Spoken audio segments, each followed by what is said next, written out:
मिलेगी कोविड-19 से मुक्ति? कब मिलेगी कोविड-19 की वैक्सीन? क्या वैश्विक महामारी को हरा पाएगा भारत? काशी से कोविड-19 पर बड़ी भविष्यवाणी। पंडित विष्णुकांत मिश्रा की जुबानी। जय श्री कृष्णा। देखिए, इस समय सूर्य का मेष राशि में प्रवेश है जो 15 मई तक चलेगा। और सूर्य में जो ग्रहण लगा था पिछली बार 26 दिसंबर को, वह भी बहुत तेज़ था। वैज्ञानिकों ने भी अध्ययन किया था कि सूर्य के करोना पर जो ज्वार, अग्नि का ज्वार का उबाल उठ रहा है, वह बहुत तेज़ और झुलसाने वाला है। इससे भी आशंका व्यक्त की जा रही है वैज्ञानिक दृष्टि से भी।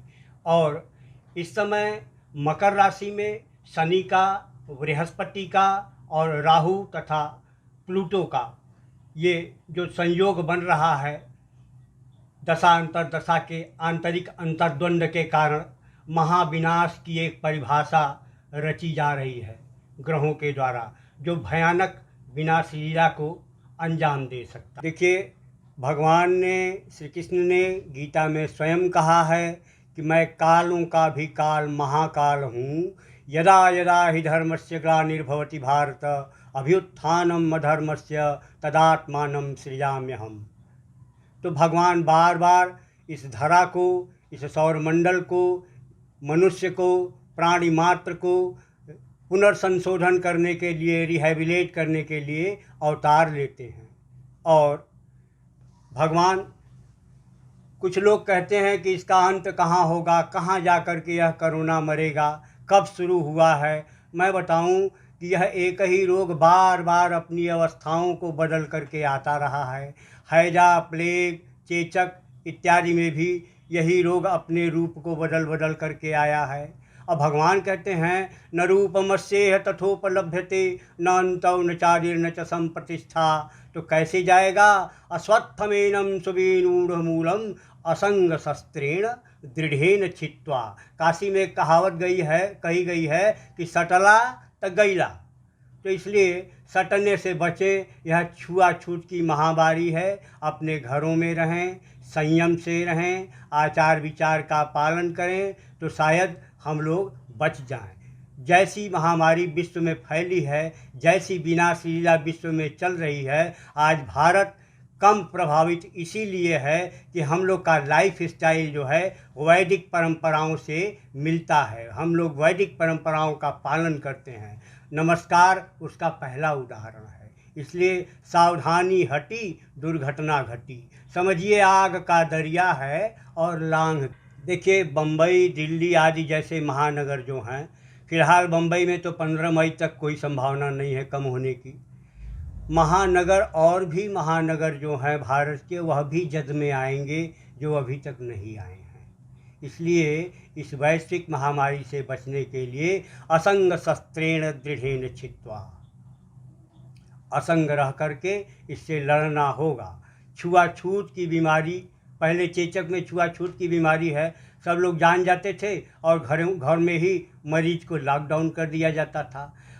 यह तो चेचक से भी बड़ी बीमारी है और इसमें यह भी नहीं पता कि किसे निकला हुआ है, किसे नहीं निकला हुआ है। तो ऐसे में तो और भी सावधानी के। इसके पहले सूर्य ग्रहण लगा था जो 26 दिसंबर को, उसके बाद 10 जनवरी को चंद्र ग्रहण लगा था। आने वाले समय में भी दो ग्रहण हैं, एक चंद्र ग्रहण और एक सूर्य ग्रहण। नवरात्रि के समय से भारत यहाँ पर ज़्यादा प्रभावित होने लगा था और अगले नवरात्रि में अर्थात सितंबर अक्टूबर के मध्य में कोरोना से भारत को कुछ मुक्ति मिलेगी और कुछ मुक्ति 15 मई के बाद से मिलनी शुरू हो जाएगी। लेकिन यह वैश्विक बीमारी जो है 2022 तक संभावना व्यक्त की जा सकती है कि पूरी तरह से समाप्त होगी। और इसका उपाय एक ही है, लॉकडाउन में रहें, परीक्षण का, जांच का दायरा बढ़ाएं और वैक्सीन का इजाद करें। जब तक वैक्सीन नहीं बन पाएगी तब तक हमारा यह रोग, अब हमारे भारत के वैज्ञानिक और हमारे आयुर्वेदिक ऋषि मुनि सब लोग लगे हुए हैं। कई तरह से इसके उपचार की विधियां उजागर हो रही हैं। प्लाज्मा विधि से लेकर के, स्टेम सेल थेरेपी से लेकर के, और वायरस को लड़ने के लिए कई वायरस को मारने के लिए इस वायरस को कई तरीके से टीके ईजाद किए जा रहे हैं, लेकिन अंडर ट्रायल हो जाने के बाद भी निर्माण में जो समय लगेगा वही विलंब है और कोई विलंब बनाए रहे। क्या कहते हैं? देखिए, ज्योतिष के हिसाब से इस वैक्सीन को बनने में भारत में मैं समझता हूँ कि 15 मई के बाद से इसका ट्रायल शुरू हो जाएगा। अचानक बढ़ेगा, लेकिन भारत बहुत ज़्यादा प्रभावित नहीं होगा। हाँ, हालांकि विश्व के बहुत से देश बहुत ज़्यादा प्रभावित होने। ज्योतिषाचार्यों की गणना के अनुसार इस महामारी का विनाश, समूल विनाश 2022 के पहले असंभव है। 2022 तक किसी भी तरह से कोई टीका आ जाए, बढ़िया टीका कोई बना ले, तो इस तरह से महामारी का अंत हो जाए।